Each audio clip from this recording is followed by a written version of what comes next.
Welcome to all the students in Sarang Guru digital classes. बच्चों, आज हम लोग प्रीपोजिशन के बारे में पढ़ेंगे। बहुत ही इंपॉर्टेंट चैप्टर है ग्रामर का, ठीक है। इससे एग्जामिनेशन में भर भर के क्वेश्चन पूछते हैं। इससे एग्जामिनेशन में बहुत सारे क्वेश्चन पूछे जाते हैं, केवल मैट्रिक और इंटरमीडिएट में ही नहीं बल्कि कई कॉम्पिटिटिव एग्जामिनेशंस में भी बच्चे अगर बैठते हैं तो उसमें प्रीपोजिशन से क्वेश्चन आता है, ठीक है। अब देखिए, हम लोग जानते हैं कि प्रीपोजिशन होता क्या है, पहले इसको समझेंगे, ठीक है। कुछ एग्जाम्पल्स हम लोग लेते हैं, ठीक है। जैसे ही इज फॉन्ड ऑफ म्यूजिक, ठीक है, पहला एग्जाम्पल है। दूसरा देखिए, the book is on the table,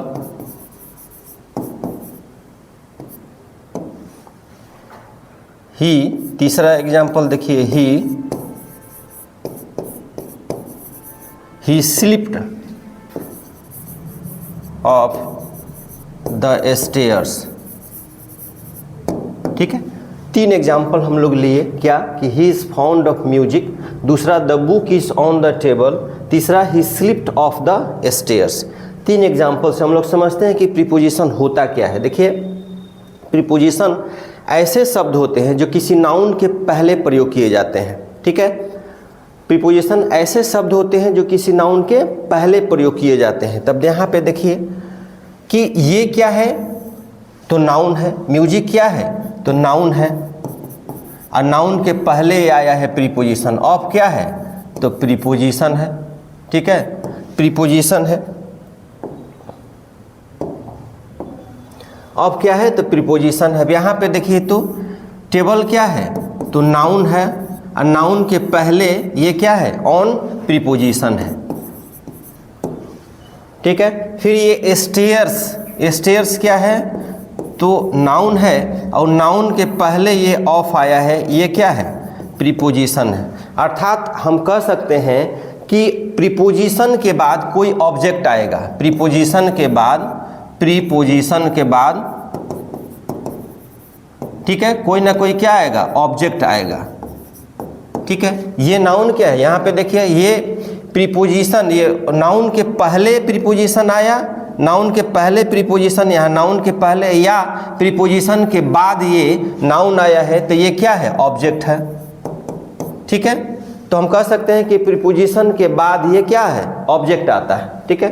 अब यहाँ पे और क्या समझना है इसमें कि ये क्या दिखाता है, ये रिलेशन को दिखाता है। किसके रिलेशन को दिखाता है, किसी दूसरे, किसी सेंटेंस में किसी दूसरे, ठीक है, शब्द से उसका रिलेशन बनता है। अब किससे रिलेशन बनता है, ठीक है, अब देखते हैं हम लोग। देखिए, वो कौन सा रिलेशन हो सकता है, वो किसी नाउन से भी रिलेशन बना सकता है, ठीक है, किसी नाउन से रिलेशन बना सकता है, किसी प्रोनाउन से रिलेशन बना सकता है, किसी एडजेक्टिव से रिलेशन बना सकता है, किसी एडवर्ब से रिलेशन बना सकता है, किसी वर्ब से रिलेशन बन सकता है, ठीक है।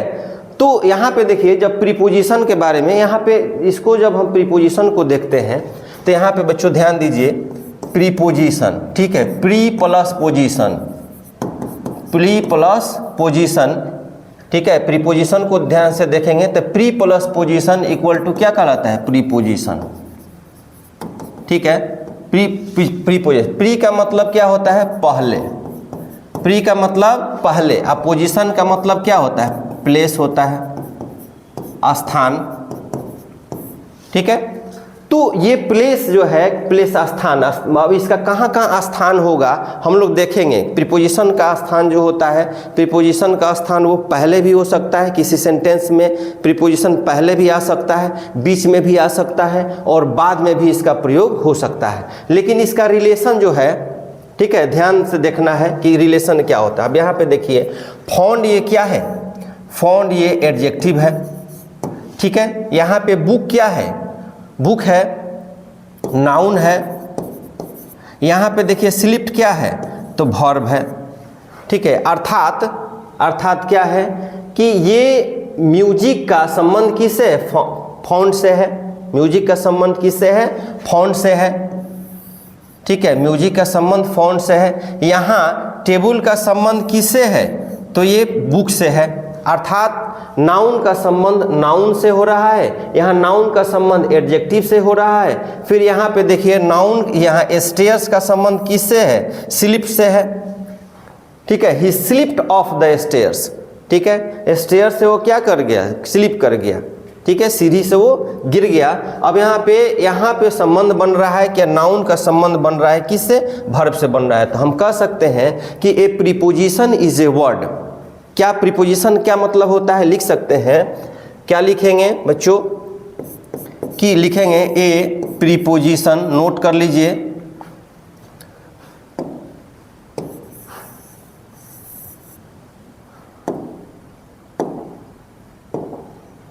ठीक है। ए preposition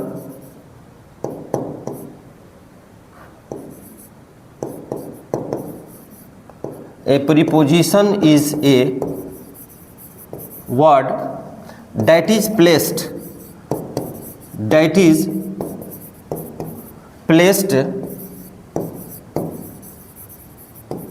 before a noun or a pronoun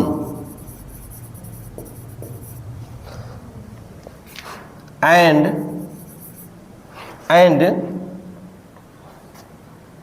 a preposition is a word that is placed before a noun or a pronoun. It shows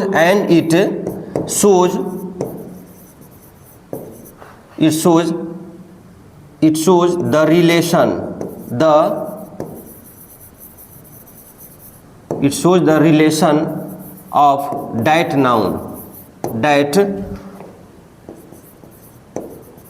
noun with some other words in a sentence.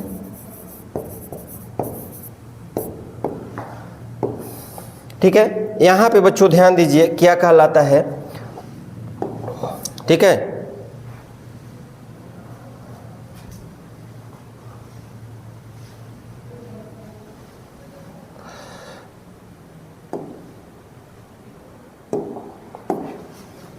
यहाँ पे क्या है कि क्या कहता है कि a preposition is a word that is placed before a noun और ए प्रोनाउन, जो किसी नाउन और प्रोनाउन के पहले प्रयोग होता है। प्रीपोजिशन किसी नाउन या प्रोनाउन के पहले प्रयोग होता है। And it shows the relation of that noun with some other words, और दूसरे शब्दों के साथ इसका रिलेशन बनता है।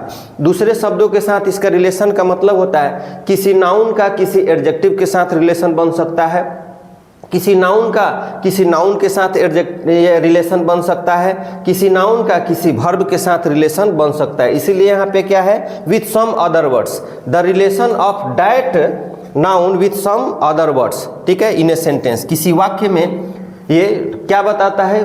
प्रीपोजिशन क्या बताता है? जैसे प्रीपोजिशन क्या है? रिलेटिंग वर्ड्स है। इसको कह सकते हैं कि prepositions are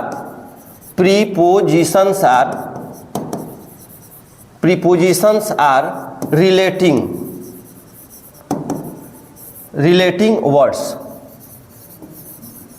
prepositions are relating words. इसको बच्चों याद रखेंगे कि प्रीपोजिशंस क्या होते हैं, तो रिलेटिंग वर्ड्स होते हैं। जैसे कंजंक्शंस जो होता है ज्वाइनिंग वर्ड्स होते हैं, उसी तरह से प्रीपोजिशंस क्या होते हैं? प्रीपोजिशंस रिलेटिंग वर्ड्स होते हैं। ये रिलेट करता है, एक दूसरे से क्या करता है? रिलेट करता है, ठीक है। जैसे ही इज फॉन्ड ऑफ म्यूजिक, तो ऑफ क्या है? तो प्रीपोजिशन है, ठीक है। और प्रीपोजिशन ये किसी नाउन के पहले प्रयोग हुआ है, ठीक है। और ये नाउन जो है किससे रिलेट कर रहा है? ये एडजेक्टिव है, फाउंड से रिलेट कर रहा है, ठीक है।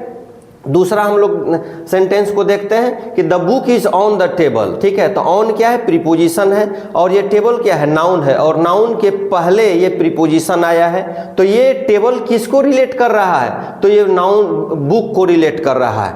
टेबल कहाँ है? ये बुक कहाँ है? तो टेबल पर है, ठीक है। तो इससे रिलेशन बन रहा है, इसका टेबल का और बुक से जो है रिलेशन बन रहा है, मतलब ये रिलेट कर रहा है, इसीलिए ये क्या है? रिलेटिंग वर्ड्स है, ठीक है। तो नाउन का नाउन से यहाँ पे क्या हो रहा है? संबंध बन रहा है, रिलेट कर रहा है इसको। फिर देखिए he slipped off the stairs. तो ये देख, यह ओ डबल एफ क्या है? तो प्रीपोजिशन है, ठीक है। ओ डबल एफ बच्चों क्या है? प्रीपोजिशन है। और ये प्रीपोजिशन जो है, किसी प्रीपोजिशन के बाद आप जानते हैं कि प्रीपोजिशन के बाद क्या आता है? ऑब्जेक्ट आता है। प्रीपोजिशन के बाद क्या आता है? ऑब्जेक्ट आता है। तो प्रीपोजिशन के बाद ऑब्जेक्ट स्टेयर्स है, ठीक है, या और नाउन के पहले ये प्रयोग हुआ है, ठीक है। तो ये रिलेट किसको कर रहा है? ये स्टेयर्स रिलेट कर रहा है स्लिप्ड के साथ, अर्थात नाउन का संबंध जो है वर्ब से बन रहा है। इसीलिए लंबा चौड़ा ये प्रीपोजिशन का ये डिफिनीशन हो जा रहा है। आप बच्चों इसको याद रखेंगे कि प्रीपोजिशंस आर रिलेटिंग वर्ड्स, ये रिलेट करता है। ऐसे अब यहाँ पे लिखा हुआ है कि a preposition is a word that is placed before a noun, जो किसी नाउन के पहले प्रयोग होता है, and it shows the relation of that noun with some other words in a sentence. किसी वाक्य में दूसरे शब्दों के साथ जो संबंध बनाता है, संबंध बनता है, उससे जो रिलेशन जोड़ता है, जो रिलेट करता है, वह क्या कहलाता है? प्रीपोजिशन कहलाता है, ठीक है। अब हम लोग देखते हैं इसके पोजीशन के बारे में। पोजीशन अब यहाँ पे नेक्स्ट देखिए, लिखिए बच्चों, प्रीपोजिशन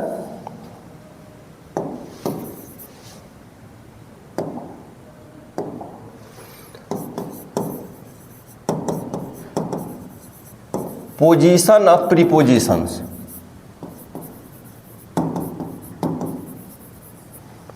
ठीक है, पोजीशन ऑफ प्रीपोजिशंस। तो जैसे देखिए, ही वाज स्टैंडिंग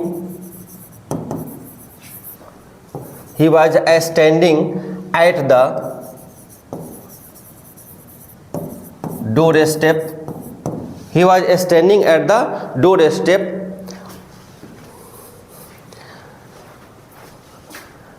Next देखिए, at the time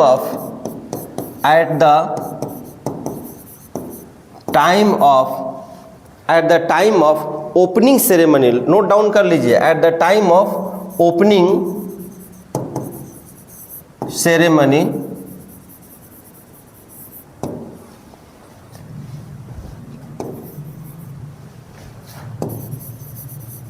he was present।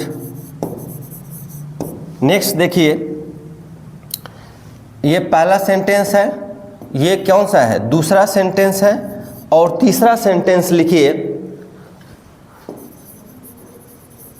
What are you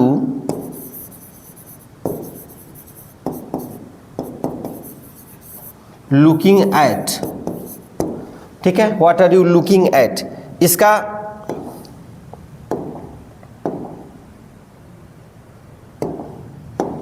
अब यहाँ पे देखिए, ये पोजीशन ऑफ प्रीपोजिशंस, हमने क्या कहा कि प्रीपोजिशंस, ठीक है। प्रीपोजिशंस मतलब क्या? प्री प्लस पोजीशन,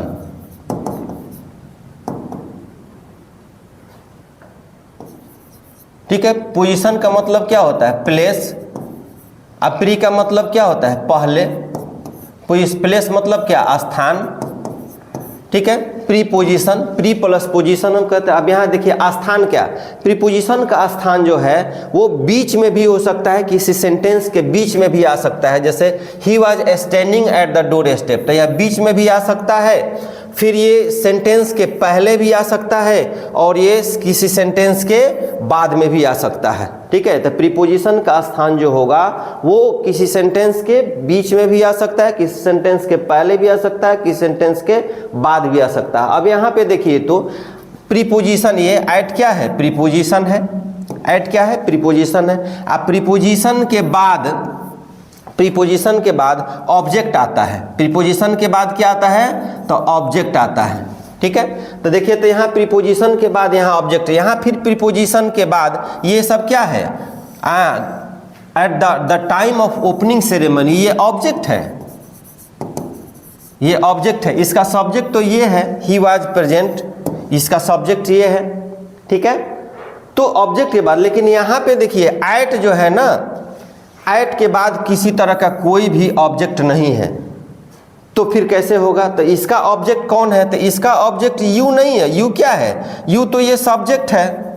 यू क्या है? सब्जेक्ट है। और आर लुकिंग, ये क्या है? वर्ब है। तो इसका ऑब्जेक्ट कौन बन रहा है, इसका ऑब्जेक्ट तो ये क्या व्हाट बन रहा है, जैसे at what are you looking, या फिर कह सकते हैं what are you looking at. ठीक है, तो बच्चों आप समझ गए होंगे कि प्रीपोजिशन का क्या मतलब होता है, इसका स्थान कहाँ होता है। तो प्रीपोजिशन का स्थान होता है, प्रीपोजिशन किसी सेंटेंस के पहले भी आ सकता है, किसी सेंटेंस के बीच में भी आ सकता है, और किसी सेंटेंस के बाद भी आ सकता है। प्रीपोजिशन क्या करता है, रिलेटिंग वर्ड्स है जो किसी रिलेट करता है, किसी नाउन या प्रोनाउन के पहले प्रयोग होता है प्रीपोजिशन, और वो किसी दूसरे शब्द से रिलेट करता है, किसी दूसरे शब्द से उसका संबंध जुड़ता है। ठीक है, और वो शब्द कौन से होते हैं, वो शब्द नाउन भी हो सकते हैं, वो शब्द प्रोनाउन भी हो सकते हैं, वो शब्द एडजेक्टिव भी हो सकते हैं, वो एडवर्ब भी हो सकते हैं। ठीक है, किसी वाक्य में। तो ये प्रीपोजिशन होता है। अब हम लोग देखते हैं कुछ प्रीपोजिशन होते बहुत इंपॉर्टेंट है। देखिए इसमें दो तरह का बहुत इंपॉर्टेंट कौन कौन सा है जो कंपटीशन के एग्जामिनेशंस में जनरली क्या पूछे जाते हैं। तो fixed preposition, fixed preposition, fixed preposition. ठीक है, फिक्स प्रीपोजिशन 9th 10th में भी पूछता है, 12 में भी पूछता है, एग्जामिनेशन में पूछता है। ठीक है, तो ये फिक्स प्रीपोजिशन इससे तो बहुत एग्जामिनेशन में पूछता है, ये भी हम लोग आगे चर्चा करेंगे। ठीक है, एक होता है, ठीक है, ये फिक्स हम लोग आगे चर्चा करेंगे। ठीक है, कुछ ऐसे इंपॉर्टेंट प्रीपोजिशन है जिसके बारे में हम लोग चर्चा करने जा रहे हैं। बच्चों ध्यान से देखिए, जैसे बिटवीन, पहला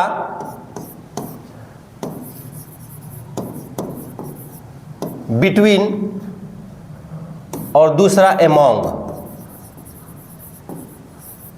ठीक है, बिटवीन और एमोंग। ठीक है, बिटवीन का प्रयोग जो होता है दो व्यक्तियों के बीच, दो व्यक्तियों या वस्तुओं के बीच। ठीक है, बिटवीन का प्रयोग किया जाता है, जबकि एमोंग का प्रयोग दो से अधिक व्यक्तियों या वस्तुओं के बीच प्रयोग किया जाता है। ठीक है, जैसे कुछ एग्जाम्पल से हम लोग समझते हैं, लिखेंगे देयर, बच्चों नोट कर लीजिए, बहुत इंपॉर्टेंट है। ठीक है,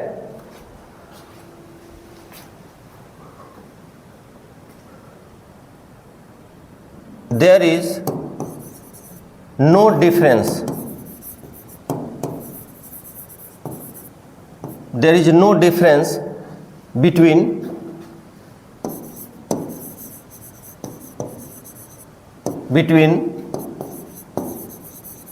Ram and Shyam. There is no difference between Ram and Shyam.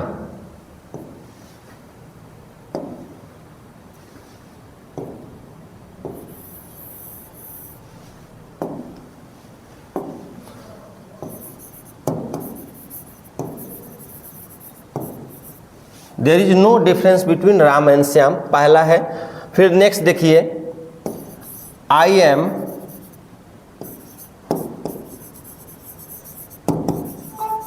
Standing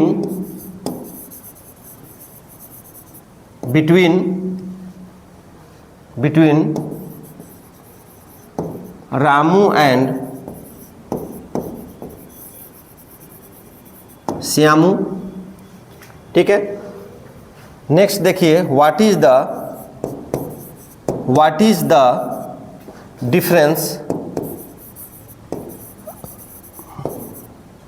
what is the difference between culture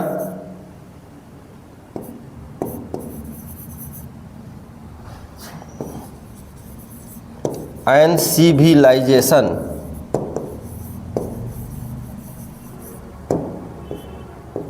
what is the difference between culture and civilisation. यहाँ पे देखिए क्या मतलब होता है, बिटवीन दो वस्तुओं, दो के बीच प्रयोग किया जाता है। ठीक है, दो वस्तुओं या व्यक्तियों के बीच बिटवीन का प्रयोग किया जाता है। यहाँ पे देखिए तो क्या लिखा हुआ है, सेंटेंस क्या लिखा हुआ है, पहला सेंटेंस है, दूसरा है, ये तीसरा सेंटेंस है कि there is no difference between Ram and Shyam. Ram और श्याम के बीच कोई भी डिफरेंस नहीं है। मतलब दो व्यक्ति है, एक व्यक्ति है कौन सा, राम है, और दूसरा व्यक्ति क्या है, श्याम है। दो व्यक्ति के बीच में हम लोग क्या लगाते हैं, बिटवीन लगाते हैं। ये बिटवीन क्या है, प्रीपोजिशन है। बिटवीन क्या है, प्रीपोजिशन है।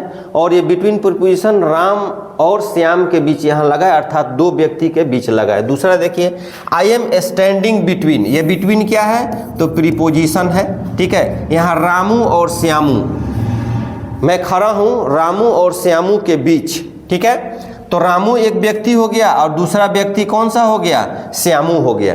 ठीक है, तो रामू और श्यामू के बीच, ठीक है, मैं खड़ा हूं, तो दो व्यक्ति हो गए। फिर यहां पे देखिए, what is the difference between culture and civilisation. Culture एक चीज हो गया, ठीक है, one thing, and civilisation is one thing. दो चीजों के बीच में हम लोग क्या लगा दिए, बिटवीन लगा दिए। तो बच्चों हम आप कह सकते हैं कि प्रीपोजिशन बिटवीन इज यूज्ड, आप लिख सकते हैं कि preposition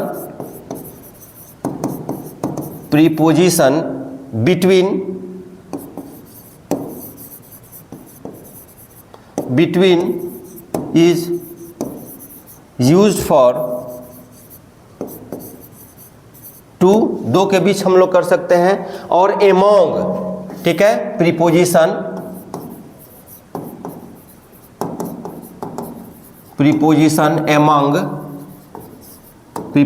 among is used for more than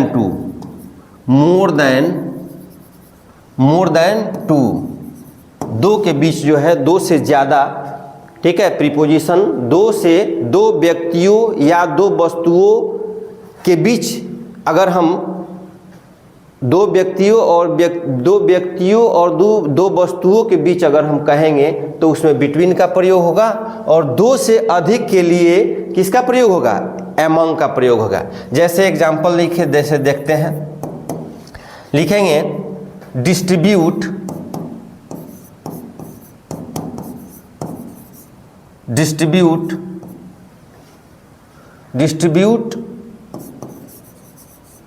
these books among 5 students।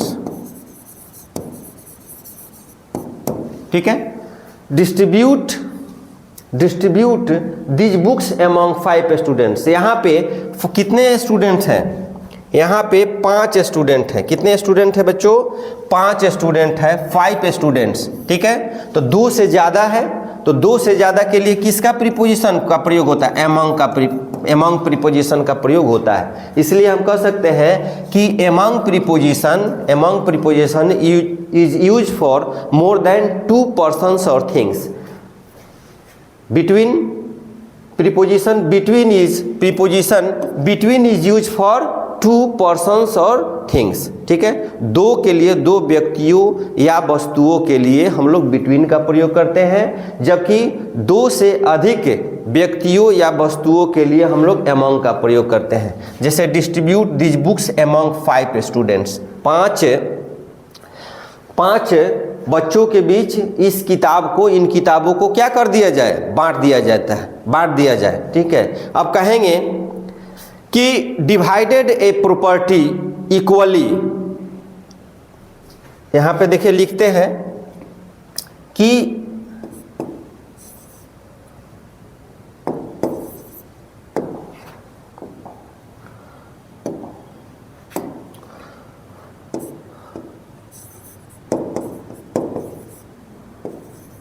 divided a property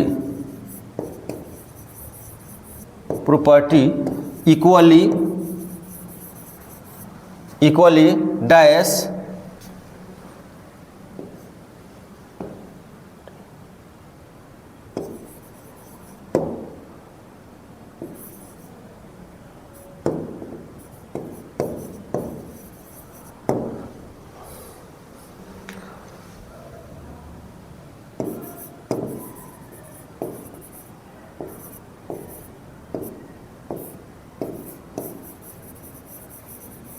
अब यहाँ पे देखिए तो बच्चों आप यहाँ पे देखिए एक लिखा हुआ है कि divide a property equally dash his 5 sons, 5, ठीक है, 5 जो बेटे हैं उनके बीच में बराबर बराबर भागों में प्रॉपर्टी को क्या कर दिया गया, बांट दिया गया। अब यहाँ पे देखिए 2 अगर रहता तो हम लोग बिटवीन का प्रयोग करते, ठीक है, लेकिन यहाँ 2 से अधिक की बातें हो रही है, 2 से अधिक की बातें हो रही है, तो हम लोग क्या करेंगे, एमंग का प्रयोग करेंगे। किसका प्रयोग करेंगे, एमंग का, ठीक है। Divided a property equally among his 5 sons, ठीक है। तो बच्चों आप समझ गए होंगे कि बिटवीन का प्रयोग कहाँ होता है, तो 2 व्यक्तियों और वस्तुओं के बीच, ठीक है, बताने के लिए हम लोग बिटवीन का प्रयोग करते हैं, जबकि 2 के अधिक के लिए हम लोग किसका प्रयोग करते हैं, एमंग का प्रयोग करते हैं। बिटवीन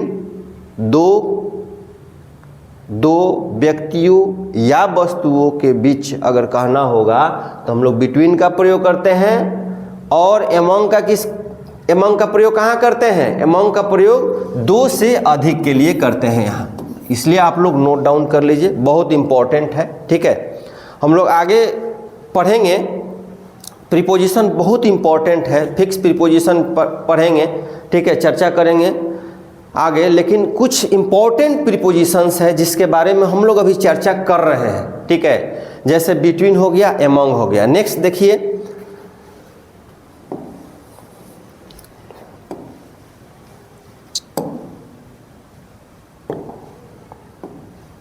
नेक्स्ट बच्चों नोट कर लीजिए, दूसरा ऑफ और ऑफ। यहाँ देखिए ये 2 प्रीपोजिशन है, दूसरा कौन सा है, ऑफ और ऑफ, ठीक है। एक ये ऑफ का मतलब क्या होता है, दूसरा ऑफ का क्या मतलब होता है, ठीक है। तो यहाँ जो ऑफ जो होता है ये संबंध बताने के लिए होता है, ठीक है, ये संबंध बताने के लिए होता है, संबंध, ठीक है, संबंध बताने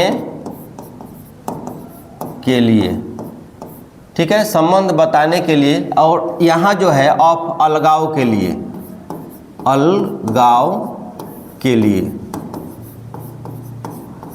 ये ऑफ का प्रयोग होता है संबंध बताने के लिए, और ये ऑफ क्या होगा, तो अलगाव के लिए। जब यहाँ पे लिख सकते हैं ऑफ, ठीक है, कि preposition of,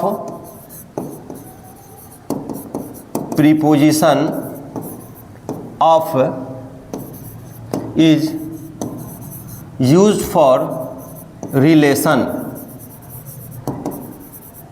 preposition of is used for relation, while preposition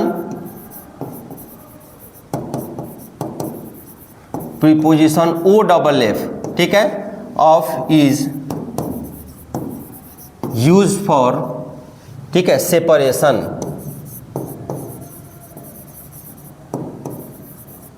ठीक है, ये सेपरेशन के अर्थ में होता है, ऑफ का प्रयोग अलगाव के लिए होता है, ये संबंध बताने के लिए होता है। जैसे लिखेंगे कि he is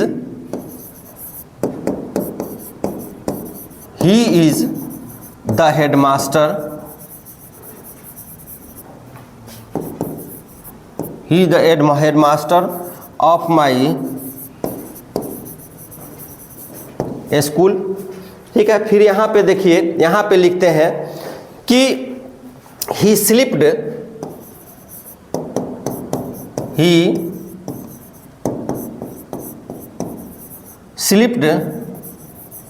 of the stairs,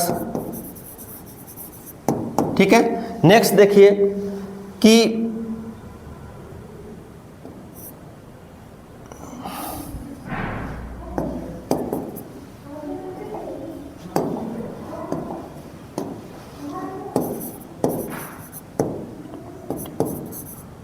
switch off the radio, switch off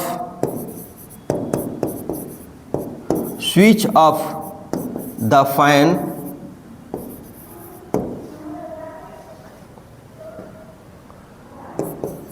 he put off his coat. अब यहाँ पे देखिए हमने कुछ सेंटेंस लिखा, ठीक है।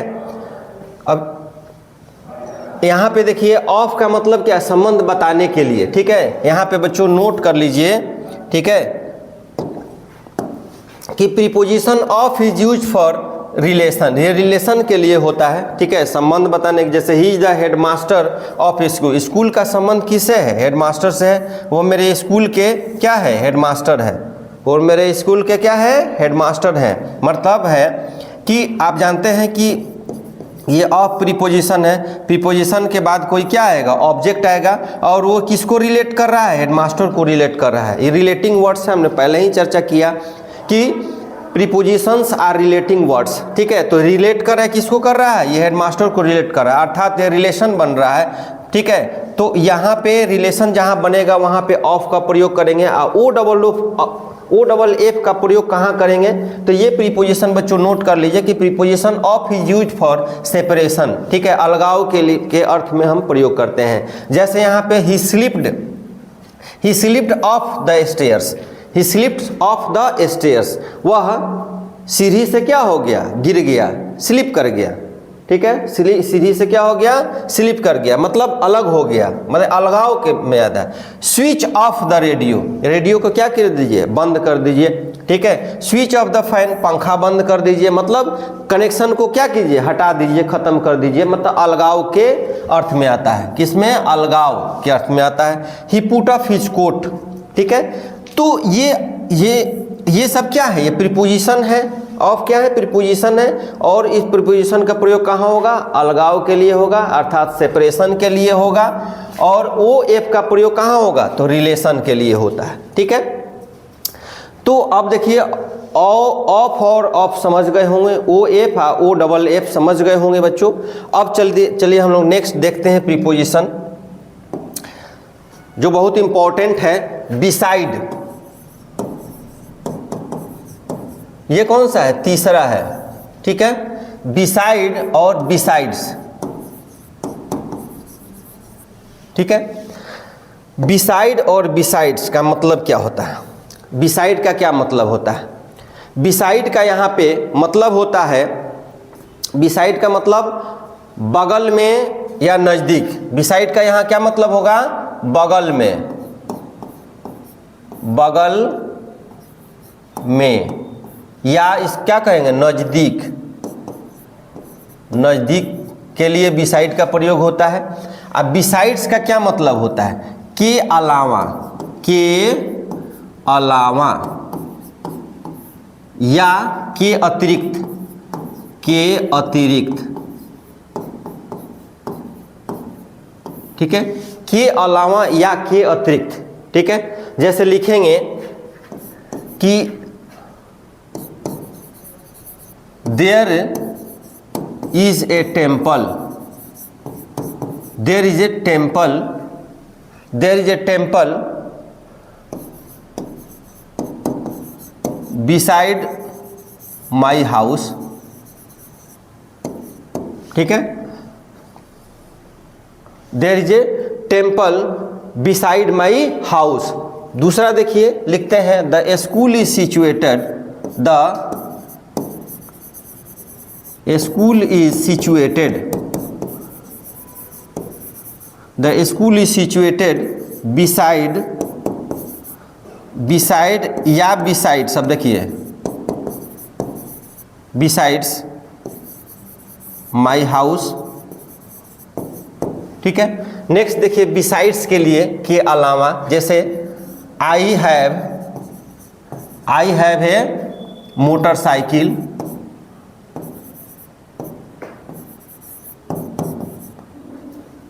बिसाइड्स,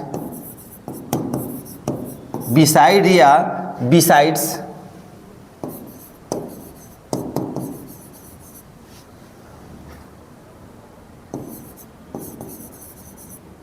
एक कार, ठीक है।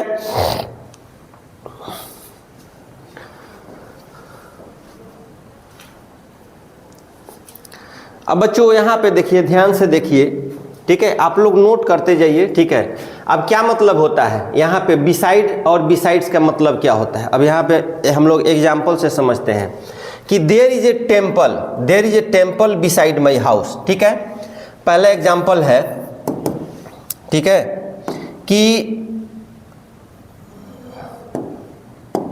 अब यहाँ पे देख, there is a temple beside, beside का मतलब होता है by the side of, beside का मतलब क्या होता है, by the side of, beside का मतलब by the side of, beside का मतलब बाय द साइड ऑफ, या लिख सकते हैं एट द साइड ऑफ, या लिख सकते हैं नेक्स्ट टू।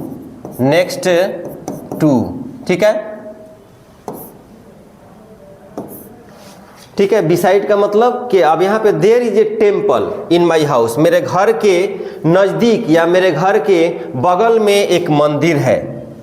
ठीक है, तो ये बिसाइड क्या हो गया, प्रीपोजिशन हो गया।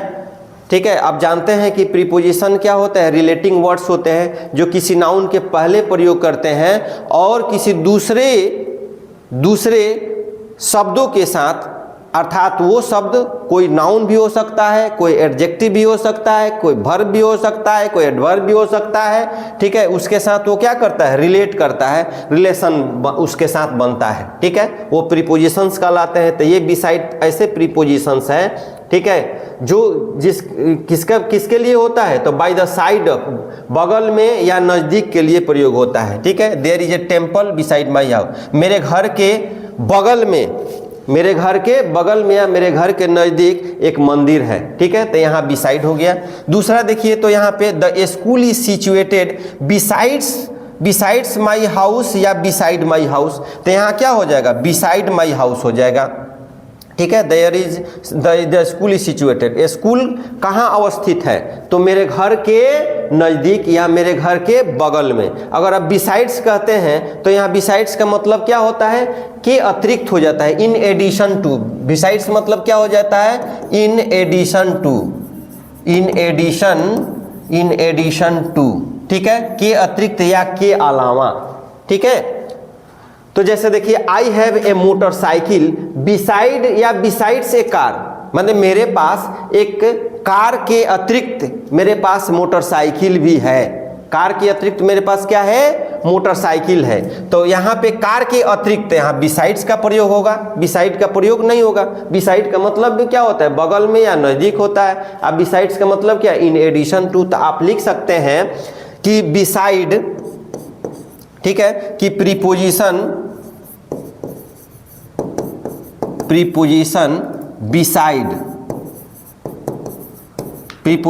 Beside is used for the meaning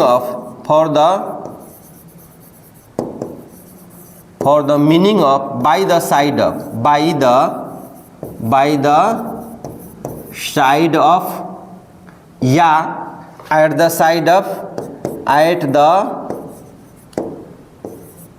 side of या next to।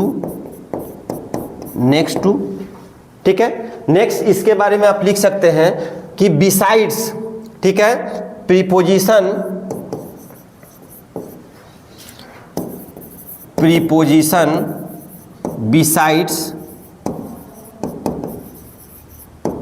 Besides is used for the meaning of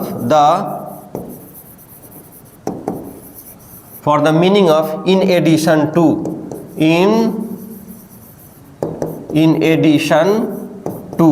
ठीक है, तो बच्चों आप नोट कर लीजिए, बिसाइड्स और बिसाइड्स बहुत इंपॉर्टेंट है। बिसाइड का मतलब क्या हो गया, नज़दीक। तो preposition beside is use for the meaning of bye the side of, मतलब बाय द साइड ऑफ मतलब बगल में या नज़दीक के अर्थ में इसका प्रयोग होता है। ठीक है, या नेक्स्ट टू के अर्थ में इसका प्रयोग होता है। जबकि बिसाइड्स का प्रयोग जो होता है, besides is use for the meaning of in addition to, के अतिरिक्त या के अलावा के अर्थ में प्रयोग होता है। I have a motorcycle besides A car होगा, न कि बिसाइड ए कार होगा। आप समझ गए होंगे बच्चों। दूसरा नेक्स्ट हम लोग चलते हैं जो बहुत इंपॉर्टेंट है। ठीक है, सिंस और फॉर के बारे में प्रीपोजिशन जो है हर एग्जामिनेशन में पूछता है। ठीक है, तो ऐसे प्रीपोजिशन मैं बता रहा हूँ जो आपके एग्जामिनेशन में पूछता है, ठीक है। और कुछ फिक्स प्रीपोजिशन है, इसके बारे में हम लोग बाद में चर्चा करेंगे, अगले वीडियो में हम लोग चर्चा करेंगे। लेकिन अभी आप लोग कुछ इम्पोर्टेंट जो प्रीपोजिशंस है उनके बारे में आप स्टडी कर रहे हैं, उनके बारे में ध्यान से आप पढ़िए, ठीक है। कोई प्रॉब्लम उत्पन्न नहीं होगा आप लोग को, ठीक है। नेक्स्ट देखिए, नेक्स्ट देखिए, चौथा है सिंस, सिंस या फॉर, ठीक है। कौन सा है? सिंस और फॉर। तो सिंस का प्रयोग कहाँ होगा और फॉर का प्रयोग क्या होगा? तो ये प्रीपोजिशन, अब ये सिंस का प्रयोग जो होता है ये पॉइंट ऑफ टाइम के लिए होता है। किसके लिए होता है? Point of time, point of time, point of या डिफिनिट पॉइंट ऑफ टाइम कह सकते हैं, डिफिनिट पॉइंट ऑफ टाइम के लिए ये सिंस का प्रयोग होता है। अब फॉर का मतलब क्या है? The period of time, period of time, ठीक है। पीरियड ऑफ टाइम, समय की अवधि के लिए। पीरियड ऑफ टाइम का मतलब क्या है? ड्यूरेशन, ठीक है, ड्यूरेशन। अब यहां पे देखिए point of, definite point of time का क्या मतलब है, अब पीरियड ऑफ टाइम का क्या मतलब है, ठीक है। अब बच्चों ये नोट कर लीजिए, बहुत इंपॉर्टेंट है। पॉइंट ऑफ टाइम का मतलब क्या मतलब हुआ, ठीक है। कह सकते हैं, लिख सकते हैं कि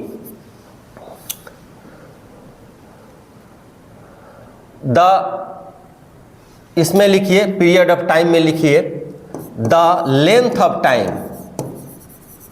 the length of time is called the period of time, the period of time, समय की अवधि। The length of time is called the period of time. इसमें क्या होगा कि the name of time, the name of time, the name of time is called the point of time, point of time, ठीक है, point of time. अब ये इसको समझने वाली बात है कि पॉइंट ऑफ टाइम और पीरियड ऑफ टाइम का क्या मतलब। जैसे ध्यान से देखिए, हम यहां पे लिखते हैं कि 5 years, ठीक है, डैश 5 years, ठीक है। अब बच्चों पहले ये एक चीज एक नोट कर लीजिए यहां पे कि पीरियड ऑफ टाइम में नंबर ऑफ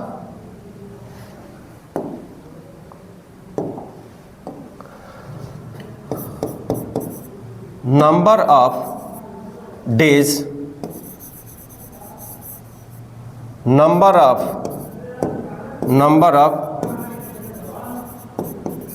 मंथ्स,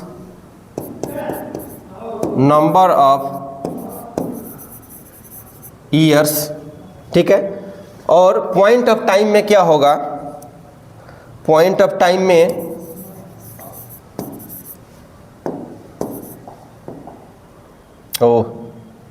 सॉरी, अब यहां पे थोड़ा सा एक बार और समझ लीजिए। ये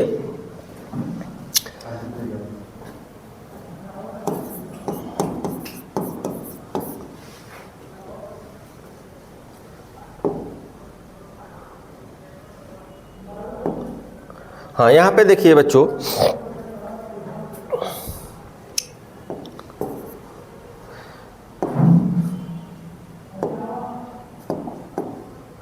यहां पे देखिए name of days,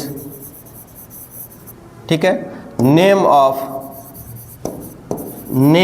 months, name of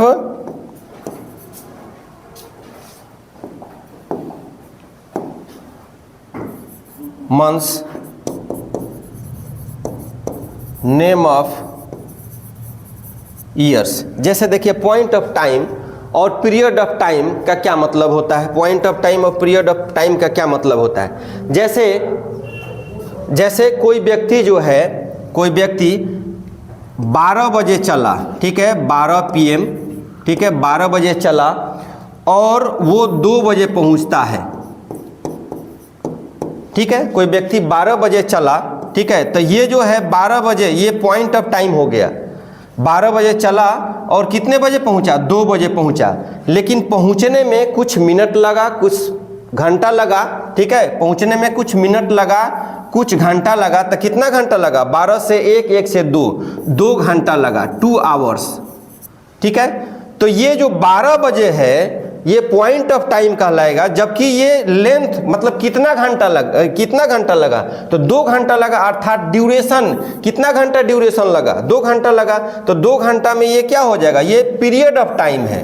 इसको क्या कहेंगे, इसको कहेंगे period of time, period of time, जिसको हम लोग क्या करते हैं, फॉर से डिनोट करते हैं, ठीक है। और ये सिंस जो है point of time, definite point of time को डिनोट करता है। तो बच्चों आप समझ गए होंगे, ठीक है। तो पॉइंट ऑफ टाइम क्या होता है, तो नेम ऑफ डेज, ठीक है, दिनों के नाम, महीनों के नाम, वर्षों के नाम, ये क्या कहलाता है। जैसे मान लीजिए कि कोई काम चालू हुआ, कोई काम स्टार्ट हुआ, ठीक है, कोई काम स्टार्ट हुआ 2024 से, ठीक है, 2024 में काम स्टार्ट हुआ और 2025 में काम समाप्त हुआ, ठीक है, 2025 के जुलाई में काम समाप्त हुआ। मान लीजिए जुलाई 2024 से काम स्टार्ट हुआ और 2025 जुलाई में काम समाप्त हुआ, ठीक है। तो ये जो है ये 24 में ये तो मूव नहीं ना कर रहा है, ये 24 मूव नहीं कर रहा है, बल्कि यहाँ 24 से लेकर के 25 तक का जो ड्यूरेशन लगा, कितने साल लगा, 24 से 25, ठीक है, 24 से 25, 1 ईयर। तो 1 ईयर क्या हो गया, ड्यूरेशन हो गया। तो उसके लिए क्या हो जाएगा, उसके लिए हम फॉर का प्रयोग करते हैं, जबकि पॉइंट ऑफ टाइम के लिए हम लोग क्या करते हैं, पॉइंट ऑफ टाइम के लिए सिंस का प्रयोग करते हैं। जैसे कुछ एग्जांपल्स लिख लीजिए, जैसे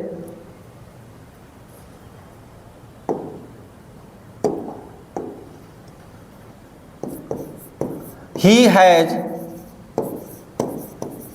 been ill dash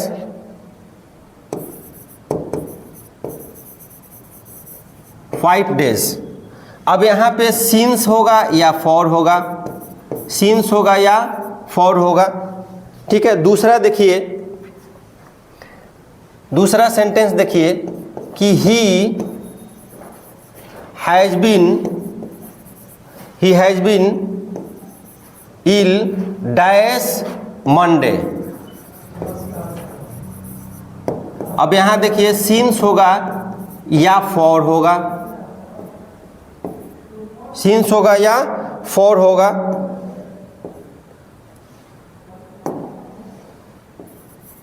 ठीक है। तो 2 सेंटेंस यहां पे लिखे हुए हैं कि he has been ill for 5 days। तब 5 दिन, ठीक है, ये ड्यूरेशन है, 5 दिन क्या है, ड्यूरेशन है। तो ड्यूरेशन के लिए अर्थात length of time is called the period of time, it is denoted by for, ठीक है। जनरली जो है हम लोग टेंस पढ़ते हैं तो प्रेजेंट परफेक्ट कंटिन्यूअस टेंस में सिंस और फॉर का हम लोग क्या करते हैं, प्रयोग करते हैं। जिसमें देखिए लिखा हुआ कि ही हैज बीन इल, तो यहाँ पे क्या हो जाएगा, फॉर हो जाएगा, यहाँ पे क्या हो जाएगा जी, फॉर हो जाएगा। जहाँ ड्यूरेशन की बात होगी तो वहाँ पे किसका प्रयोग होगा, फॉर का प्रयोग होगा। तो क्या हो जाएगा, फॉर 5 डेज, ठीक है। ही हैज बीन इल, यहाँ मंडे, ठीक है। तो मंडे क्या है, नेम ऑफ डेज है या नेम ऑफ मंथ है या नेम ऑफ ईयर है। तो नेम ऑफ क्या है, डेज है, ठीक है। ये मंडे, अब मान लीजिए कि कोई काम जो है मंडे से स्टार्ट हुआ, ठीक है, और फ्राइडे तक चला, मंडे से स्टार्ट हुआ और फ्राइडे तक चला। तो मंडे मेरा क्या हो गया, फिक्स टाइम हो गया। तो फिक्स टाइम हो गया, डिफिनिट पॉइंट ऑफ टाइम है मंडे से, और फ्राइडे क्या हो गया, डिफिनिट पॉइंट ऑफ टाइम है, और इसके ड्यूरेशन में कितना दिन लगा, ठीक है। तो Monday, Tuesday, Wednesday, Thursday, Friday, ठीक है, मंडे से, तो कितने दिन हो गए, तो 5 डेज हो गए। तो 5 डेज जो होगा वो क्या हो जाए, ड्यूरेशन हो जाएगा, तो उसके लिए क्या हो जाएगा, तो फॉर हो जाएगा। और ये क्या है, पॉइंट ऑफ टाइम है, फिक्स्ड है, इसलिए हम इसको क्या कहेंगे, पॉइंट ऑफ टाइम। इसलिए इसमें क्या प्रयोग करेंगे, सिंस का प्रयोग करेंगे, प्रीपोजिशन सिंस का प्रयोग करेंगे, ठीक है। तो यहाँ पे देखिए, तो मंडे ये किसको इंडिकेट करता है, डेफिनिट पॉइंट ऑफ टाइम को इंडिकेट करता है, इसलिए यहाँ पे प्रीपोजिशन किसका प्रयोग होगा, सिंस का प्रयोग होगा। इसलिए क्या लिखेंगे, सिंस मंडे, ठीक है। तो बच्चों आप समझ गए होंगे कि प्रीपोजिशन सिंस का प्रयोग कहाँ होगा और प्रीपोजिशंस फॉर का प्रयोग कहाँ होगा। तो सिर्फ प्रीपोजिशन सिंस मतलब डेफिनिट पॉइंट ऑफ टाइम, अब प्रीपोजिशन फॉर मतलब पीरियड ऑफ टाइम, ड्यूरेशन को इंडिकेट करता है, ठीक है। तो अब फिर हम लोग नेक्स्ट वीडियो में, ठीक है, नेक्स्ट फिर हम लोग आगे प्रीपोजिशन जो इम्पोर्टेंट प्रीपोजिशंस हैं इसके बारे में फिर हम लोग चर्चा करेंगे, और फिक्स प्रीपोजिशन के बारे में भी हम लोग चर्चा करेंगे। तब तक के लिए इतना ही, ठीक है। इसके आप सभी को बहुत बहुत धन्यवाद।